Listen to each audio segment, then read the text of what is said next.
할렐루야. 아멘. 여러분, 믿음에 대한 정의 가운데 가장 와닿는 정의가 한 가지 있어요. 그게 뭐냐면은 믿음은 인내다 하는 거예요. 자, 한번 따라해 봅시다. 믿음은 인내다. 예.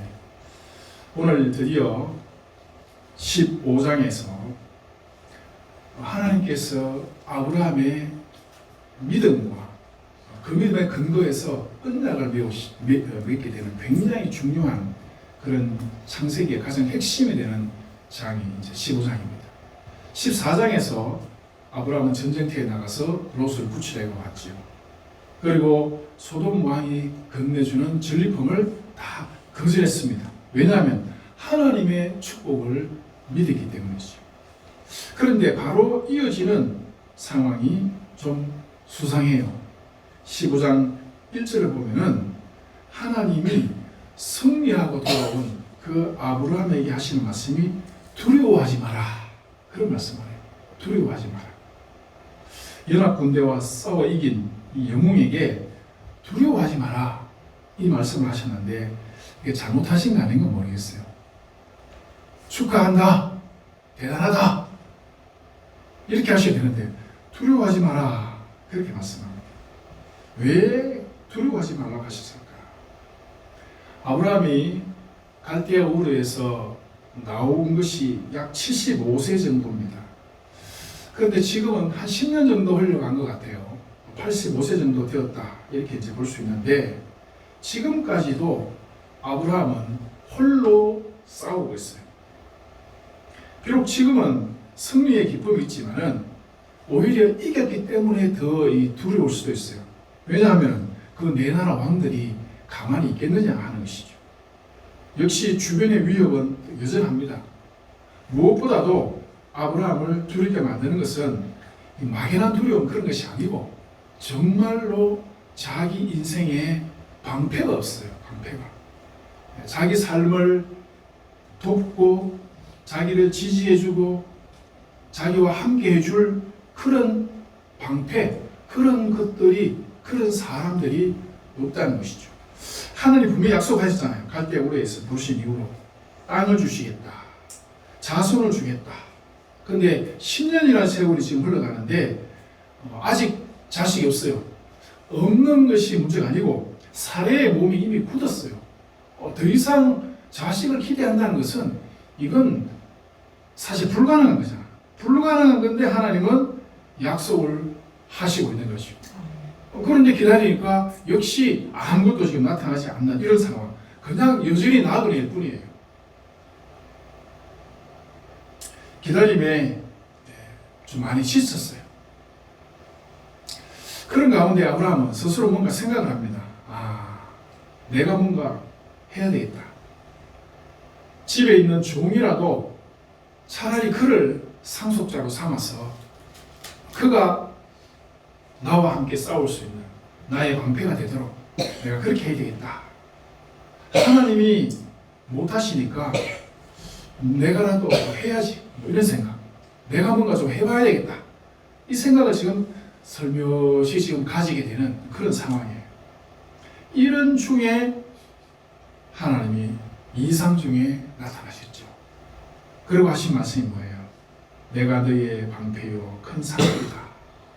내가 너의 방패고 내가 너의 상급이니 두려워하지 마라. 이렇게 말씀하시네요. 자, 그러면은 아멘 해야 되겠죠. 그래 안 그래요? 예, 아멘 해야 되겠는데 아브라함은 아멘 안 했어요. 아브라함이 아멘을 안 하고 뭐라 그러나 하면은 상급이요. 상급 자식이 없는데 그 상급 받아가지고 뭐 하겠습니까? 뭐 이런 거예요 지금 아브라함의 반응이.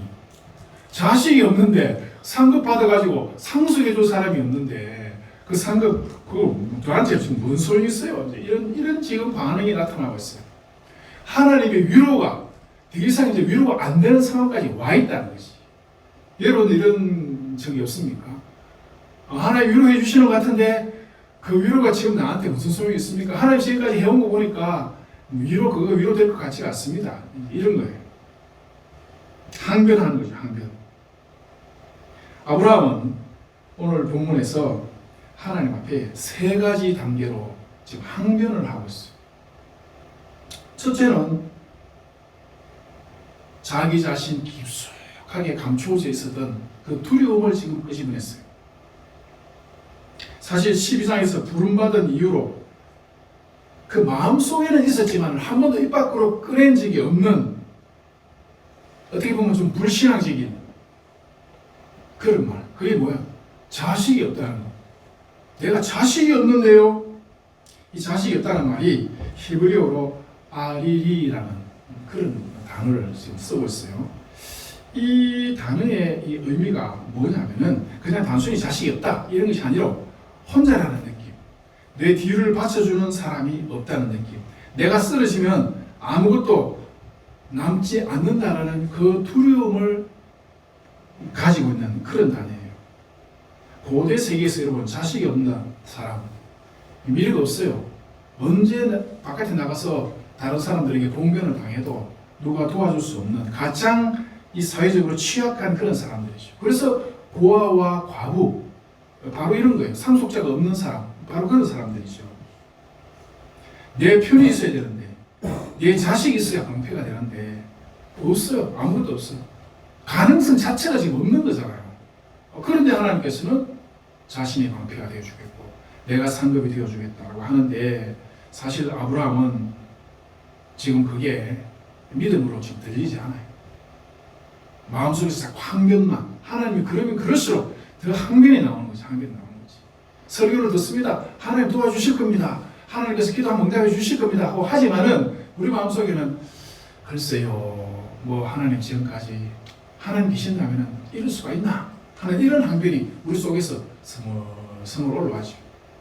마음속 깊은 곳에 그게 이 자리 잡고 있다. 그리고 항변의 강도를 조금 더 높입니다. 하나님, 내가 하나님 못하면 내가 대안을 제시할게요. 대안은 지금 내가 다 생각이 나고 다 만들어 놨는데, 우리 집에 종이 있어요. 엘리셀이라고. 내 그 종을 상속자로 지금 삼으려고 생각하는데, 그냥 하나님은 오케이 해주면 됩니다. 예, 그래 합시다. 고대의 그 당시에 누지 법전에 보면은, 누지 문서에 보면은 상속자를, 종을 상속자로 삼을 수 있는 그런 제도가 있어요. 자, 그러니까 합법적으로 이렇게 하면 안 되겠습니까? 뭘 더 이제 기다리겠어요? 나도 늙어가고 우리 집 사람도 더 늙어가는데 이렇게 합시다 이거죠. 플랜 B죠. 하나님의 플랜과 다른 플랜을 내가 하나님 앞에 내놨어요. 어떻습니까? 여러분, 일단 우리 경험은 어때요? 플랜 B를 내놓았을 때 내가 인간적인 방법으로 뭔가 해가지고 뭔가 되는 것 같지만 사실 보면은 결과적으로 가면은 욕만 진짜 얻어먹고 일만 꼬여가지고 나중에 차라리 그냥 있었으면 싶은 경우가 더 많거든요.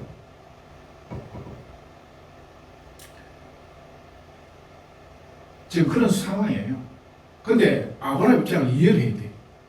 아브라함 믿음 없네? 그렇게 말하면 안 돼요. 아브라함 상황이 되어 보면은, 아브라함은요, 하나님의 말씀, 그 약속을 듣고 모든 것을 내놓자. 본토, 친척, 아버지만 떠난 사람이에요. 다 내놓고 인생을 바꾼 사람이에요.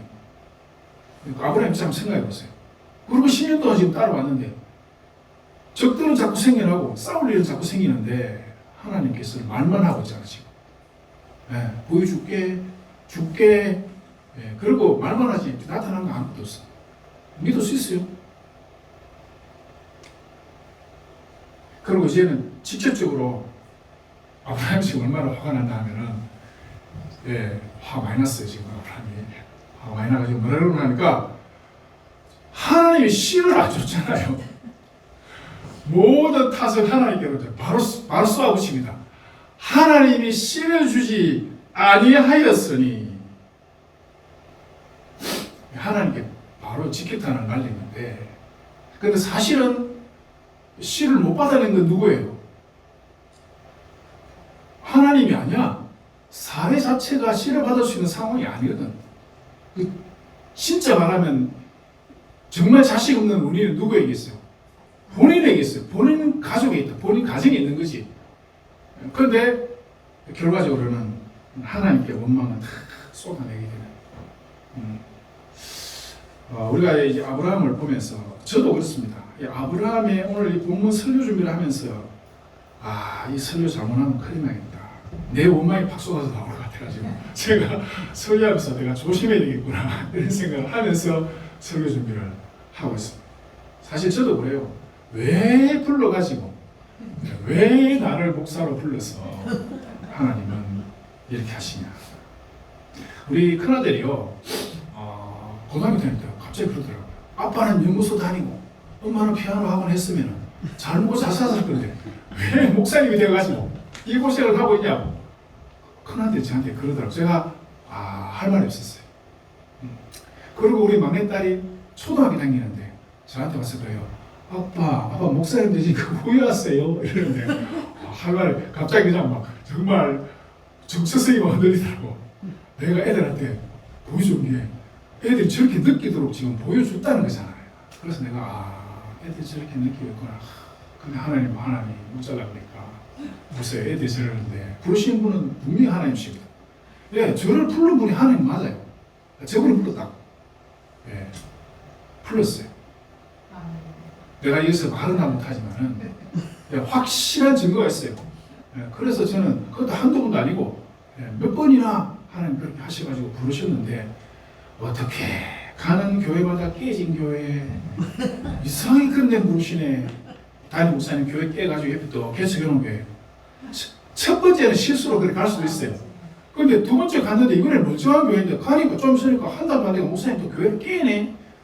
똑같이 또 옆에 깨놓고 또 개척해놓고 이것도 내가 수습해야 되네. 두 번 경험했어요. 세 번째는 또 그런 교회에서 어디서 원로 목사님이 나한테 전화 와가지고 그 교회 좀 안 맡아볼래? 그냥 안 합니다 했어요.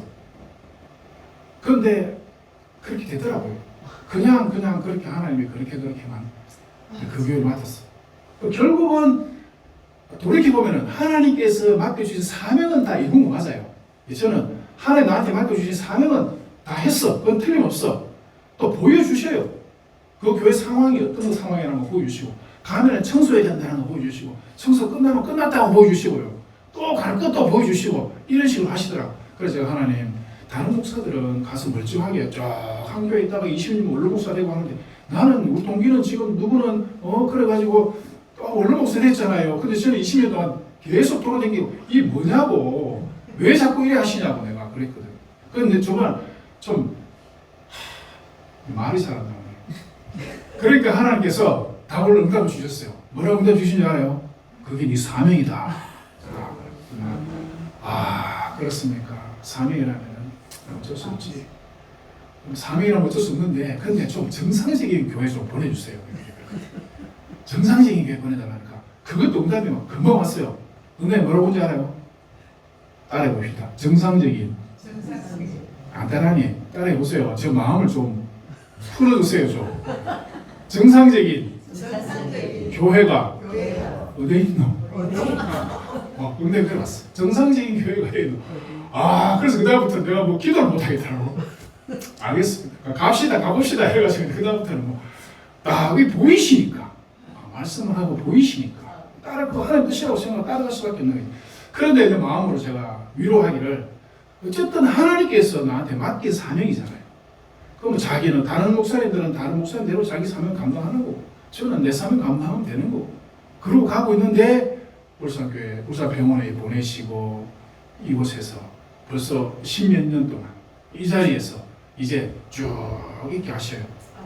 그런데도 지금도 하나님 저한테 한 번씩 꼬우신다고 한 번씩 저한테 뭘 이렇게 보여주시는 게 슬쩍슬쩍 있어요. 괜히 기대를 만드는 게 기대감을 갖게 만들어요. 그런데 가보면 또 아니야. 뭔가 된 것처럼 막 보여주셔. 그래 이제 됐구나. 때가 됐구나. 가보면 또 아니야. 계속 징검 내리만 놓고 계세요. 도대체 언제까지 저러실지 나는 모르겠어요. 지금도 그러고 계세요. 지금도. 여러분 칼빈은 이렇게 말합니다. 아브라함의 항변을 불경건이라고 부르지 마라. 오히려 이것은 그가 하나님 앞에서 가면을 벗고 진짜 자신의 모습으로 설 수 있다는 믿음의 증거다. 이렇게 얘기했어요. 여러분들도 혹시 항변하고 싶은 게 있거든. 그 항변할 기도하세요. 아닌 척 하지 말고. 알았죠? 그래 하시라. 네. 오히려 하나님은 그걸 더 순수하게 받아주십니다. 그걸 더. 하늘을 향해서 손가락질이라도 하고 싶거든 하세요. 욕은 하지 마세요. 손가락질을 해도 하나님이 다 이해합니다. 다 듣고 계시고. 예. 사랑하는 여러분, 그게 어떻게 보면 진짜 믿음이에요. 교활한 것보다요, 어리석듯 보이는 것이 훨씬 하나님께서 기뻐하십니다.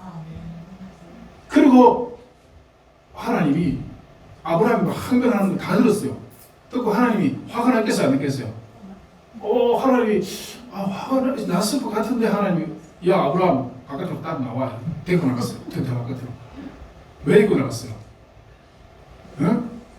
데리고 나가가지고 야 가서 뭉둥이 하나 만들어 와. 이렇게 하신 것이 아니고 데리고 나갔어요. 함께 걸어가십니다. 그러면서 그 밤하늘을 쫙 보면서 야 봐라. 저 하늘의 은하수가 저렇게 멋있지. 하늘에 저 은하수가 별이 수천 개 수천 조개란다. 그걸 설명하셨을 거예요. 그래 설명을 하면서 네 자손을 하늘의 별과 같이 되게 해주겠다. 하나님께서 위로하시는 거죠. 이제 막 시각적으로 와 보여주면서 저 하늘의 별과 같이 바닷가에 몰아치라. 내가 네 자손들 그렇게 해줄 거야. 조금만 더 기다리라는 거지. 조금만 더 기다려. 사랑하는 여러분, 아직 구체적인 일정을 하나님 밝히지는 않으셨어요. 언제 그렇게 해주겠다 이건 아직 없어요. 그런데 뒤에 가면 나타납니다. 나타나는데 우리는 알고 있죠. 우리는 이미 그 성취된 거 알고 있잖아요. 이 창세기 말씀이 누구에게 주어진 말씀이라고 그랬어요? 1차적으로 출애굽하고 있는 이스라엘 백성들, 가나안 땅으로 들어가는 이스라엘 백성들에게 이 모세가 창세기를 기록해서 그들에게 들려주는 거죠. 자 봐라, 너희 하나님 여호와께서 아브라함 너희 조상에게 약속하신 그거 이루셨지 않느냐 보라는 거죠. 너희들이 지금 인구가 얼마냐, 너희들이 지금 큰 민족을 이루기 위해서 이제 이렇게 하나님 만드셨지 않나. 가나안 땅에 들어가거든. 어떻게 하라고? 믿으라. 하나님을 믿고 하나님이 원하는 대로 가라. 분명히 너희 조상 아브라함에게 약속하신 거 이루셨던 것처럼 지금 너희들에게 약속한 것도 하나님 이루실 거다. 그 믿음의 훈련을 지금 시키고 있는 거죠. 이미 우리는 알고 있어요. 사랑하는 여러분.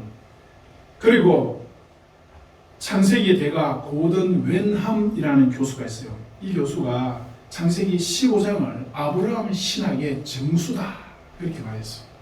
그리고 그 정수 가운데서도 이 6절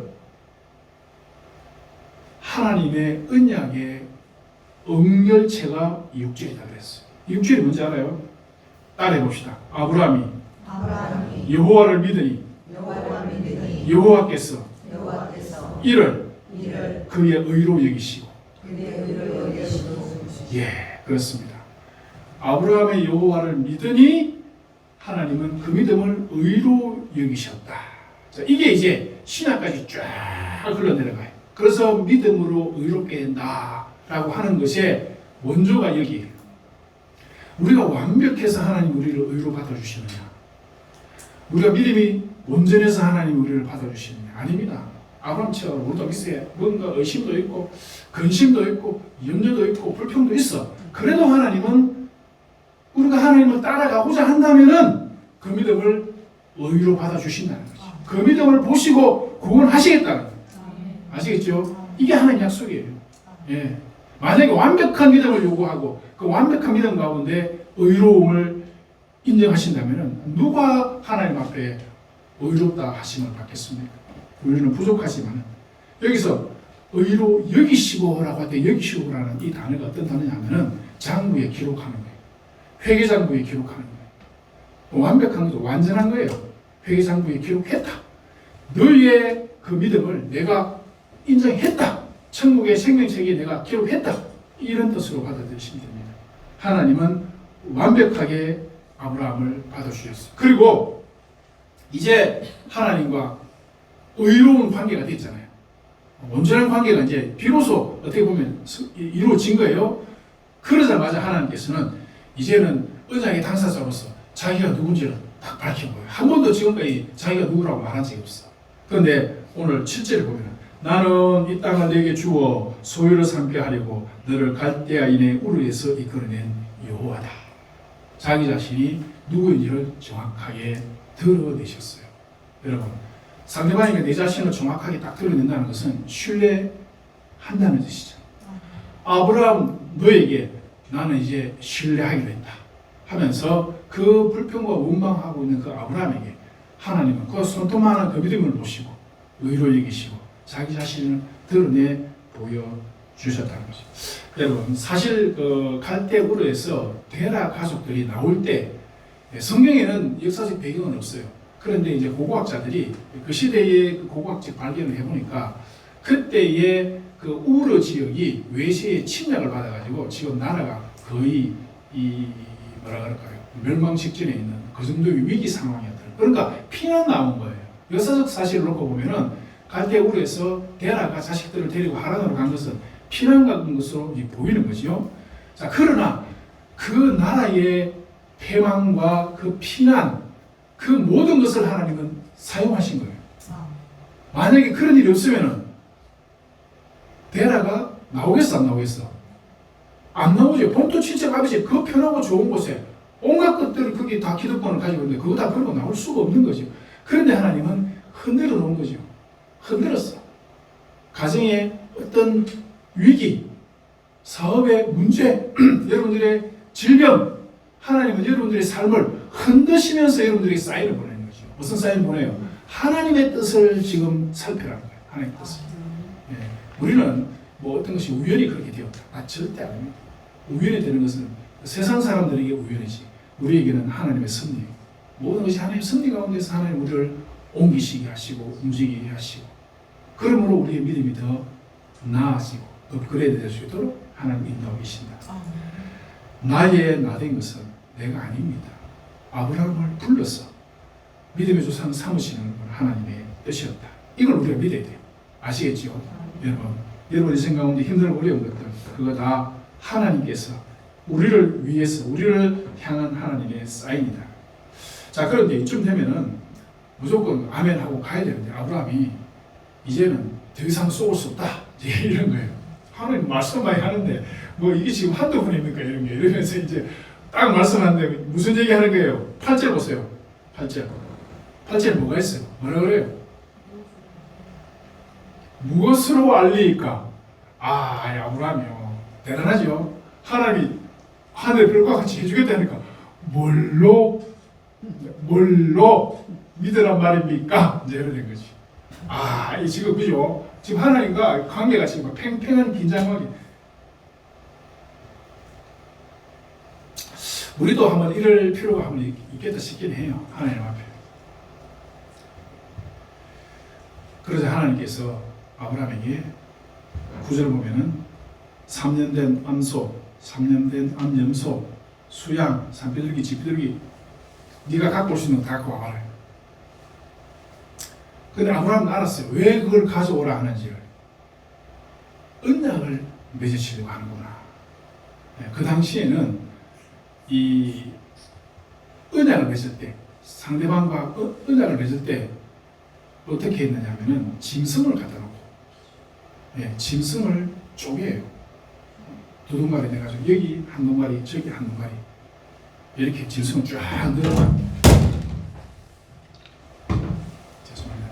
양쪽에 짐승 쪼개가지고 쫙 늘어놓고 그 사이를 언약 두 당사자가 지나갑니다. 그 무슨 의미냐? 언약을 어기면은 이렇게 죽는다. 이렇게 쪼개질 거다. 그런 거죠. 무시무시하죠. 고대 사람들이 그렇게 언약을 맺었어요. 그 고대의 언약 맺는 관습에 따라서 하나님이 아브라함과 지금 언약을 맺는 거죠. 무슨 말이에요? 내가 그렇게 하겠다. 내가 그렇게 하겠다. 두 당사자가 그 쪼갠 고기 사이를 지나가야 되는데 하나님은 아브라함은 잠재우셨어요. 그리고 아브라함이 잠자는 중에 보니까 횃불이 그 사이를 지나가는 거예요. 횃불이 그 고기 사이를 지나가는 거죠. 여러분, 불의 이미지가 뭐예요? 불, 구약에서 불의 이미지는 뭐예요? 출애굽기의 불기둥은 뭘로 의미하지요? 시내산에 나타났던 그 불꽃, 엘리야에게 나타났던 그 불, 이 불은 하나님이 임재하심에 하나님을 상징하는 거예요. 구약에서 불은 그 쪼갠 고기 사이로 불이 지나갔다는 것은 누가 지나갔다는 거예요? 하나님이 그 사이로 지나갔다. 즉 다시 말해서 하나님께서 내가 이 약속 반드시 지킨다는 거지. 그런데 둘이 지나가야 되는데 하나님 혼자 지나갔어요. 이게 굉장히 중요한 의미가 있어요. 그게 뭐냐면 여러분,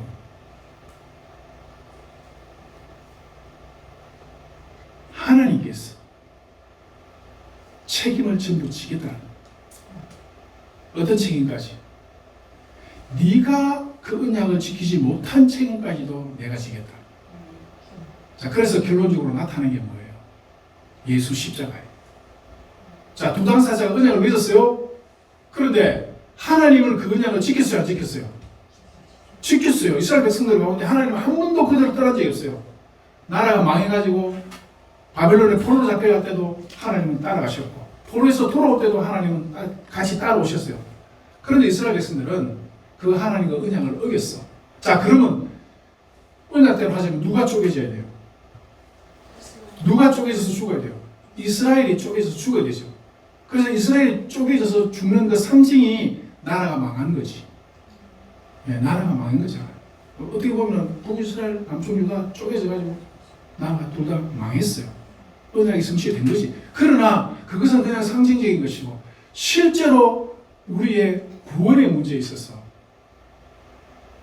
하나님은 우리의 허물로 인해서 내가 쪼개지고 죽어야 되는 것을 예수 그리스도를 통해서 하나님의 아들이, 아니 하나님 자신이 세상에 오셔가지고 자기 살을 찢으면서 십자가에 달려서 돌아가시면서 그 언약을 지키시고 성취하신 거예요. 알겠습니까? 그래서 이 구약의 이 횃불 언약은 굉장히 중요해요. 아브라함의 믿음을 의로 여기시고 그 의에 하나님은 어떻게 자신을 드러내 보시나 하면은 언약을 맺자. 그리고 언약을 어기면은 그 언약을 어기는 사람은 죽는 걸로 하자. 그렇게 하셨어요. 그런데 그 언약 맺는 그 장소에 아브라함은 거기에 출입시키지 않으셨다는 것이. 아브라함은 잠재워 놓으시고 하나님이 그렇게 하셨어요. 즉 다시 말해서 내가 모든 책임을 지겠다. 네가 나중에 언약을 못 이기다 할지라도 내가 책임지겠다는. 그리고 그 책임을 지셨어요. 그게 바로 십자가다. 자, 이렇게 되면은 믿지 않을 도리가 없지요. 그 하나님께 우리가 그 하나님을 신뢰하지 아니하고 그 하나님을 따라가지 아니하고 내가 죽어야 될 것까지도 자신이 책임져 주신 그 하나님을 여러분 믿지 않을 수 있겠어요? 아브라함이 예수 십자가를 그때 알았는지 몰랐는지는 모르겠지만은 분명히 아브라함은 내가 저 하나님은 믿어야 되겠구나. 아마 그런 믿음을 가졌을 거예요.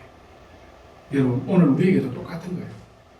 하나님은 우리에게 믿음 가지기를 원하십니다. 그런데 우리는 연약해요. 너무 부족해요. 믿음이 없어. 따라가다가도 주저앉고 따라가다가도 원망하고 우리 모습은 그런 모습이지. 자, 여러분 그러나 하나님 어떻게 하신다고? 책임은 누가 진다고? 하나님 끝까지 지십니다. 아시겠죠? 그래서 우리에게 필요한 것은 지금 뭐가 필요하다? 인내가 필요하다. 인내가 필요하다. 인내로서 따라가면은 분명히 하나님은 우리를 붙드시고 우리에게 약속한 거 있잖아요. 뭐 약속하셨어요? 하나님의 나라 약속하셨잖아요. 하나님의 나라. 그리고 이미 성령이 우리 속에 들어와 계셔. 알겠죠? 성령이 이미 우리 속에 들어와. 우리는 이미 하나님의 나라에 미래적으로 가 있는 거예요. 미래의 그 부활이 성령을 통해서 우리 속에 지금 성령이 들어와 계시잖아. 미래의 부활이 현재적으로 우리 속에 지금 들어와 있는 거예요. 아시겠죠? 그래서 지금 현재로 살아가는 우리가 미래의 소망을 가지고 구원의 소망을 가지고 살아갈 수 있는 것이 바로 그 신실하신 하나님, 믿음 가운데서 우리를 지키시고 함께 하시고 붙들어 주시는 그 하나님 있습니다. 여러분 옆 사람 한번 쳐다보세요. 딱 쳐다보세요. 쳐다보고 이렇게 말하세요. 흔들리지 마세요. 한 번 더 흔들리지 마세요. 흔들리지 마세요. 알았죠? 흔들리지 맙시다. 흔들리지 맙시다. 나도 흔들리지 말아야지. 이 믿음 지켜서 여러분 얼마 안 남았습니다. 이제 여러분 삶은 얼마나 더 살겠습니까? 예, 얼마 안 남았어요. 이제 조금 있으면은 그 실체, 우리 믿음의 실체 가운데 하나님 앞에 갈라올 겁니다. 예, 그때까지 하여튼 승리하면서 살아가시는 그런 여러분 되시기를 주님의 이름으로 축원합니다.